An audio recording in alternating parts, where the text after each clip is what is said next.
everyone, and welcome to the Aircraft Certification channel. I'm Clarissa Fedel, and together with Rafaela Caio, we created this space to share information about aircraft development and certification.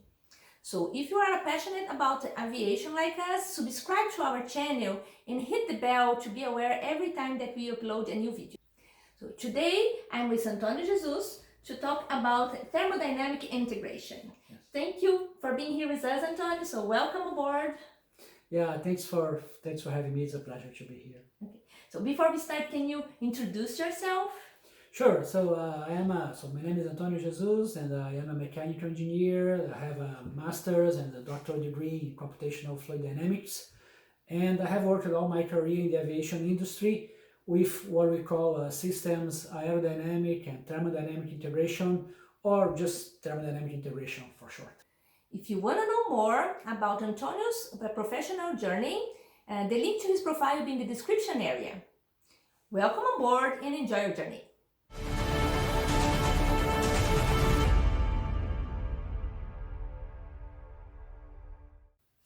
Antonio, jumping straight to the subject, what is the thermodynamic integration? Okay, so thermodynamic integration is part of the aircraft development process that will deal with the temperature and the ventilation requirements inside the aircraft. So in all the zones, in the pressurized area, like in the cabin or in the cockpit, but also in the unpressurized zones in all the aircraft compartments. So we will do this using analysis, modeling, and tests to manage those requirements. Maybe one way to think of that is if you compare with the aerodynamics engineer. So the aerodynamics team is kind of responsible for the airflow on the external side of the aircraft, outside of the aircraft. And so we can say that the thermodynamic team is responsible for the airflow inside the aircraft. Okay, so you mentioned that you perform an analysis and model and simulation. Which kind of inputs, what are the requirements that you consider for doing those analyses or build those models? So of course, we have to have many requirements that we have to consider. We have like market requirements, we have certification requirements. So I can mention a few examples. So we have, for example, in the cabin side, we have all the cabin temperature and ventilation requirements that are related to the passengers and crew safety, and also with thermal comfort. We can think about the equipment requirements. For example, we have all the electronics that they have to, they need an adequate thermal environment to operate under their qualification limits. We can think also of ventilation requirements that we have in many zones of the aircraft, where we can have flammable fluids or we can have a fire. So those zones, they need adequate ventilation. We can also talk about structures temperatures, because structures, they have temperature limits to be able to operate. I would say that all the systems they have either cold and hot temperature limits, and the thermodynamic team will be kind of managing those requirements. It is a very broad subject, right? Yeah. Can you give us an example of the approach that is used to build a model? Sure. I put an example here in this figure of the cabin ventilation system. So how does it work? So in a typical aircraft, the aircraft will use air from the engine compressor. The air will flow through the high pressure ducting, for the wing leading edge. It will pass through the air conditioning pack, and then it will be insufflated in the cabin through the upper region of the cabin. It will circulate in the cabin, then it will go through the underfloor region, circulate also in the electronics compartment, for example, in the cargo compartment, and finally to be discharged to the outside of the aircraft. So from the perspective of the thermodynamic engineer, what we want to know in this type of system is what are the characteristics of the air when it's flowing through the cabin. So we want to know, for example, the air pressure, temperature, the air velocity in each of the zones that are involved in this ventilation system. So to do that, what we can normally do is models, and we can start with very simple models. For example, when I show you a figure here where I identify some zones, like in that case I'm using I define like 6 zones where we want to know what are the average conditions, average characteristics of the air, like as I said before, pressures, temperature, and velocities. So this is what we call we call a network model, where we are basically looking at average quantities. And this type of model, I put here a very simplified example with only like 6 nodes, but of course this type of model can have more nodes, can have like hundreds or thousands of nodes. But anyway, it's a type of model that we can use to have quick response. So for example, they are very useful like in the beginning of a project, in the preliminary phase, where the aircraft configuration is not frozen yet, so things are changing every day, and many times you want to have quick response. So this type of model are very useful for that. Okay, so you can use it including for doing trade studies, Yes, and yes. to define the best design solution and so on. So, But you mentioned that these provide you like average results. There's models that can provide more detailed results, right? Sure. So depending on what you are looking for, you need more detailed models. And one area that's very clear is when you talk about thermal comfort of the passengers, for example. So in this case, you really want to go into the details of the geometry of the aircraft. So as you can see in the figure, you have to consider all the geometry of the cabin with all the passengers and the seats and the windows and all the locations where the air will be entering the cabin. And this is the type of model that we call the computational fluid dynamics, where what you're going to do is kind of similar to the previous model. So you will define many nodes where you want to know the air characteristics. But the difference that, as before I was talking about, let's say hundreds or maybe thousands of nodes, and now in this case we are really talking about millions of nodes. So as you can see now in this figure, you can see that we have to create a mesh of many nodes through all the zones where the air is passing, and we have to use a lot of computer power to be able to solve the fluid mechanics and heat transfer equations to know how the air characteristics, as I said, the temperatures and so on, how it will change from one node to the other. Yeah, you mentioned that there's the need of a very high computational capacity.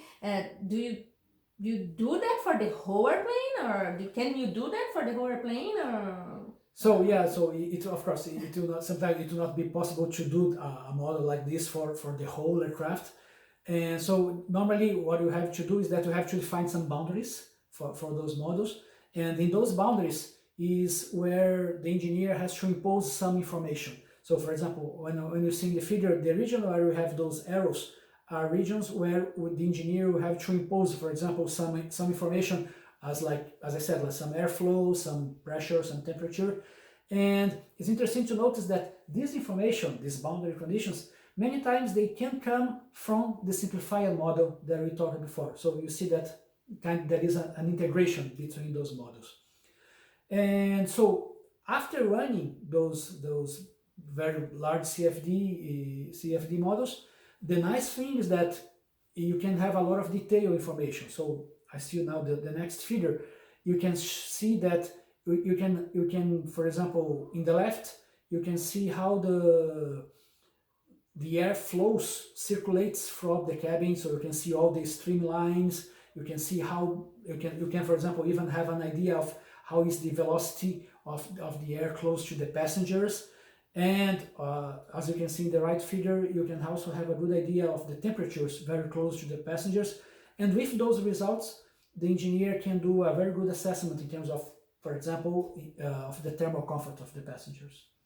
Okay, so you can have very, very detailed models, and you have more simplified models, and you need agility or quick results. What's the balancing? How you define which kind of model, which tool are you using for each kind of analysis?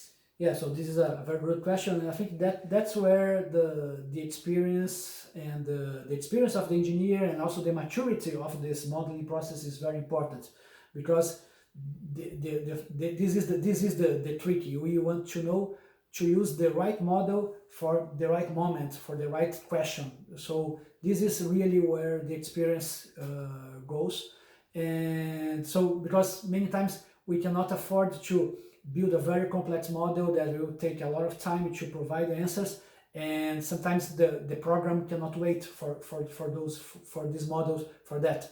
So this is really a very important thing.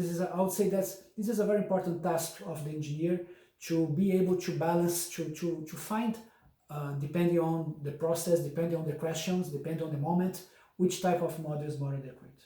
Okay, so it depends a lot of the maturity of the company too, in terms of a modeling process. And yes, and also I would say that, so this is why it's very important to understand that the thermodynamic engineer has to know a lot about what is being modeled, about the system that is being modeled, about the scenario that is being considered, about what the assumptions that are being done, about the specific requirements that are being analyzed.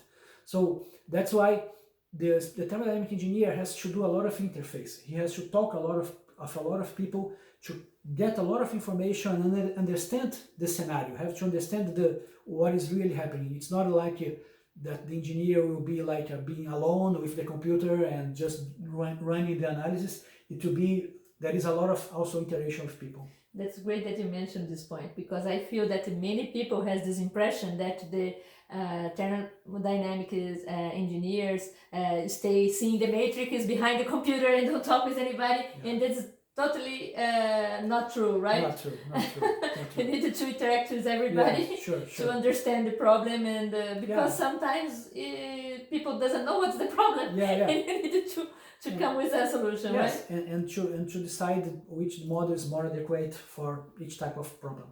Okay, so and after you have the model done and you have the results, do you do some kind of testing, some kind of validation? How does it work? How you validate? You know that your model is good. Yeah. So we of course we participate very closely to the aircraft hot weather and cold weather campaigns. So we are very close to those. So in terms of we define sometimes test conditions, we define the location for the instrumentation, and even we can use models to help on those, let's say, the specification of those tests, the specification of the instrumentation. So we participate very closely on that, and it's natural that after we have those results they are feedback into the models. So this is the nice process, that we have test results, and then with those results we can improve the models. So I would say that there is a lot of tests, particularly in the hot weather and cold weather campaigns. Okay, so it's a kind of an iterative process, right? That you feed the test and the test feed the models, then improve the accuracy of the results. And those tests are always in the aircraft level. I guess that there's some laboratory level tests and component level tests. Yes. We would participate in everything related to, let's say, to temperatures, to ventilation. So either aircraft level, ground and flight, and also laboratory tests. And there is one test which I like a lot, is very, very known in the industry, are those, when we take the aircraft to the laboratory, are those climatic chamber tests. So I show now an image of this one of the very famous climatic lab, which is in Negley Air Force Base in the United States, where you can put the whole aircraft there, and there you can control the temperatures there. So you can do extreme cold tests, or you can do extreme hot tests, and those type of tests, they are very important for the thermodynamic team. Yeah, I know that Egging is very famous. So every engineer that work in with aircraft or system want to go have the opportunity to go there and put the whole airplane inside the hangar and perform some tests over there. Yeah. Okay, and then talking about this testing and validation of models and improving the accuracy, how accurate a model can be? So how you define the accuracy of a model? So, of course, we as engineers, we want the models to be accurate, that they represent reality. So I would say, of course, everybody would like to have a perfect model that would have like the same accuracy of a sensor. So that would be the perfect model. However, we always have to remember that the model is built for a purpose, to answer a question. So actually, the good model is the model that can provide a good answer for the purpose that it was built, for the question that it's trying to respond. So, and then in this sense, I think that my experience is that models are very good. Models are really very good. And I think the main evidence that I have for that is what I saw in my career, that I started in the industry in a moment where the models were starting to be used for systems, and what I saw was a real, like say, a spread of the usage of models for all the systems in the aircraft because of the confidence that throughout the years the companies, they started gaining confidence on those models, they saw the results, and they really appreciated the fact that they could take earlier decisions and with less risk, and they could simplify sometimes test campaigns, they could reduce the number of prototyping and so on, so they could go, let's say, more straight to the certification tests with help of modeling. I totally agree with you, because in the beginning you usually use the analysis and modeling just for some design decisions, and nowadays we use that for everything. Yes. We use to get better design decisions, to optimize flight test campaigns, optimize tests, and even sometimes replacing some tests where the model proves to be more accurate because it's very complicated to reproduce in a laboratory or even in aircraft a boundary condition, or sometimes it's dangerous. We have a guest before, the Bernardo Franco, that mentioned about the proof and burst test done when need to be done at system level. He said that besides of being dangerous, it's difficult to reproduce the critical condition in laboratory, and the simulation is being demonstrated to be more accurate, can provide better results than an actual test, right? So what is your view of that? What's your opinion on the use of the modeling and simulation and the certification process? It's being increasing the use of this kind of analysis in replacement or supporting the certification process? Sure. So I would say that it's kind of natural that as long as I said, as long as the companies, they are getting confidence with the use of models, that they are throughout the years, they can show that the models are providing good results, and even comparing with a test measurement, and show that the models are really capable of showing, of providing, as I said, providing good results. I think it's natural that the aircraft manufacturer will like to share this confidence with the certification authorities, and we will try to, as you said, as the example you put, we will try to use models to really improve the test campaign itself. As you mentioned, there are some times where it's very complicated to test in extreme conditions. So it's very useful to have a model, for example, to do extrapolation. So you can test one condition and use a model to extrapolate the results to a more extreme case, which will be very either dangerous or very unpractical to test. Another aspect that can be also very useful for modeling is when you have like family of aircrafts and you want to do similarity analysis. So normally the manufacturer will do a very extensive certification campaign for one of those aircraft, and they would like to use let's say less complex and less extensive campaigns for the derivatives. And in this type of thing, this type of process, models are very useful. And so I have seen many times that you can agree with the authority with a process and use actually models to simplify the campaign for similarity cases. Okay, so what would be your advice for who wants to use modeling and simulation for certification purpose?